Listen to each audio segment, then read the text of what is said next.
name's Chris. I am on staff here at Bellevue First United Methodist Church. We're a community that strives to do church differently in order for a more transformed and transforming world.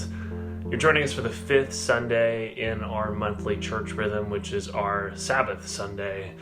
In this particular Sabbath Sunday, I've struggled to conjure the same Sabbath magic that we've had as we keep cultivating these practices, forming this spiritual catalog around what it means and looks like to find rest. These days, I feel both pretty tired and restless, wanting more and still wanting less than the number that this season has done on us thus far. And I wonder if any of that lands with you as you find yourself in this space today. Some of you all know that alongside my internship work here and my graduate school work at the Seattle school, I also work as a barista at a local coffee shop just down the road. So recently I had this customer who came in and found herself just like fumbling through her words, even though she and I both knew exactly what drink she wanted because she comes to the shop to get the same drink at pretty much the same time of day on pretty much the same day every week. My coffee shop work often reminds me just how much we are creatures of habits.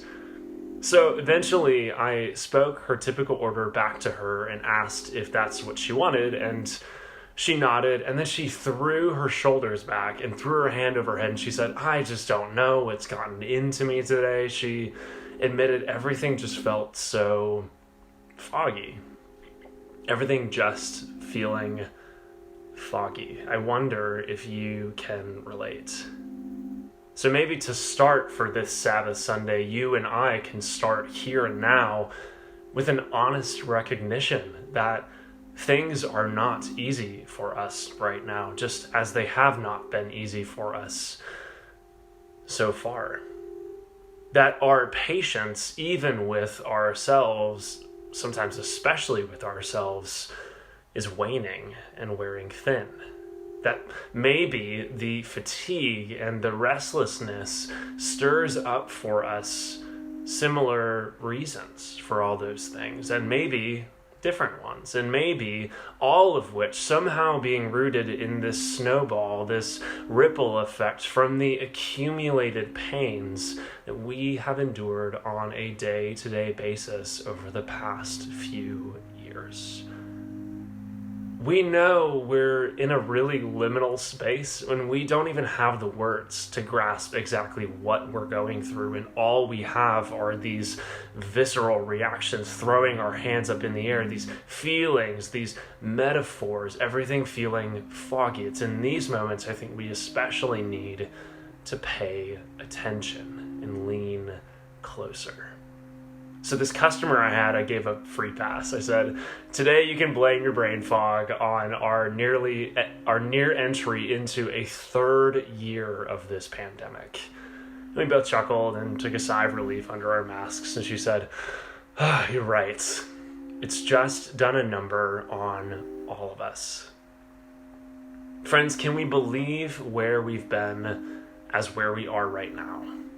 At this time, almost 3 years ago, could you have imagined that life would look like this?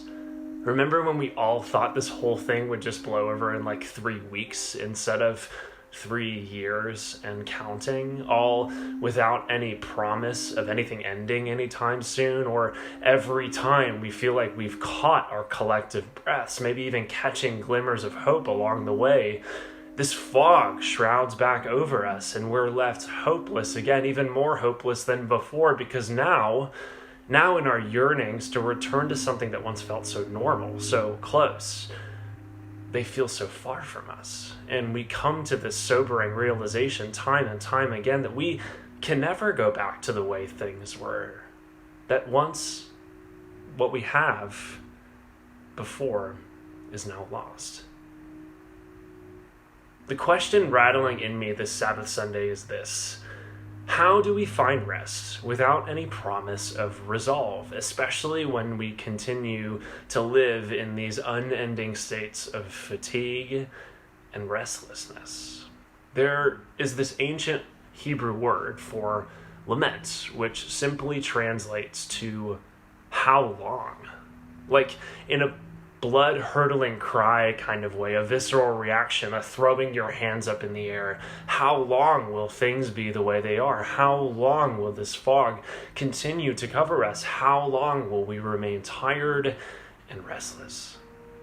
For a moment, I want to pause here and just pivot to some science, because the coffee shop regular was onto something when she described just how the pandemic has done a number on us. There's really great research that not only backs up her point, but can help us to feel like we're not alone in this collective fog hovering over us right now. So for our starting points, we're humans, right? So we're humans that also are bodies. Bodies that breathe, that endure, that persist, that delight, that enjoy, that do everything they can to survive. So we're constantly sorting through whether something feels safe or unsafe, constantly assessing the ways we can make sure to stay at this baseline calm and default of ease. If you find yourself wondering how long or how often, the answer is all the time, especially in the moments that we're not really aware of it. This happens at such a subconscious level so often. So when we feel stress in response to whatever threats we perceive, which vary from person to person, both in type and in intensity, we get into this state where all of that is troublesome for us, that we find ourselves needing to decide how to respond to the stressors that are right in front of us. We, in our bodies, want to return back to baseline. So every other system in us pauses or reroutes to achieve this goal of bringing those stress hormones back down to normal levels. This is how things work normally. But you and I both know we're not in normal times. We're almost 3 years into a global pandemic, which means that we've endured a relentless fog of chronic stress. Our bodies just keep pumping out these stress hormones, and our pain is wondering where it can go. So, for you, are you more irritable than you used to be, perhaps even a week ago? Are you perhaps having a harder time getting out of bed or mustering up the desire or passion to do the things that you used to do? Or do you find that everything that once seemed so colorful now shows up pretty bleak and black and white? Of course. Of course. Of course. The body sense here is sustained fatigue and restlessness. Our bodies break and groan and cry out, how long, how long, how long? Friends, we've gone through something costly, even downright traumatic in this season, and our body stores these experiences, which build up year after year after year. We don't even have the tools often to release or even work with the trauma, the wounds, the hurts we carry, and so they persist. They never go away. We never return to baseline, or to put it differently, only by returning to our bodies, only by getting in touch with ourselves, can we regain a sense of who we are. In my work in grad school as a training therapist, I often hear that the primary task, the primary work that we do with patients is to help them come back to their bodies, to help them stick with their pain for even just 5 more seconds each time, especially when we've lost any sense of what our baseline, of what our default is anymore. And in that, to help them consider, to ponder together, to grow curious about the fate of pain.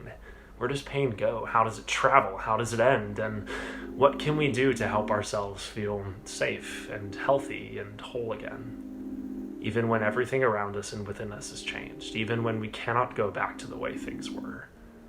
So you might be thinking, that's all well and good, Chris. I'm still stressed. We're still here. We're still tired and restless. So how will any of this help any of us, and what can we do to help one another? I want to leave you with just a few questions that I'm borrowing from this book I recently read.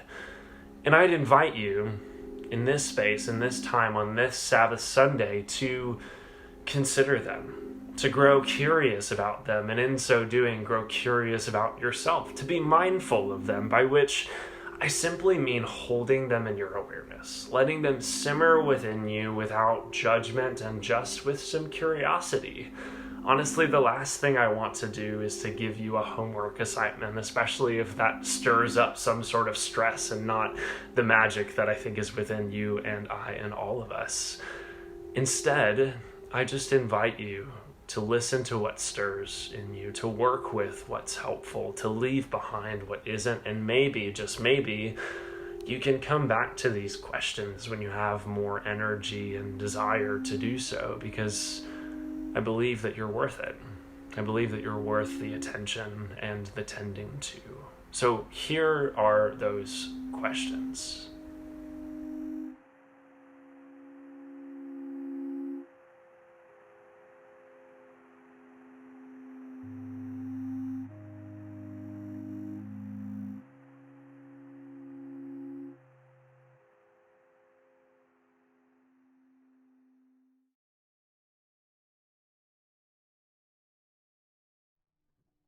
There's this word that gets thrown around in faith communities pretty often. The word is repentance. Maybe if you're like me, all of a sudden your stress responses go up because all you can think of is that angry itinerant preacher who stands at a street corner with a megaphone and the picket sign shouting it at the top of their lungs. That's not the kind of repentance that I want to leave you with. In the original language, repentance has this kinetic or this dynamic kind of character. It literally means to return, to come back to turn again and again and again, with the expectation that nothing will remain the same. Repentance paints this picture of a transformation that happens in us when we stay disciplined, when we remain attentive, when we become compassionate and keep returning to rest, to our bodies and to ourselves. On this somewhat strange Sabbath Sunday, when all of our patience is wearing thin, when we find ourselves tired and weary and restless, this is what I want to leave you with. Friends, take a deep breath in and a deep breath out. May you return back to love, back to a place, a time, a way of being, a sense of oneness that is the here and now. Friends, may you find joy back to your body again and again. And in your returning, may you feel the healing presence of a grace and peace that goes before you and is with you now and always, even and especially when the fog will not tarry. Grace and peace be with you, my friends. Take care.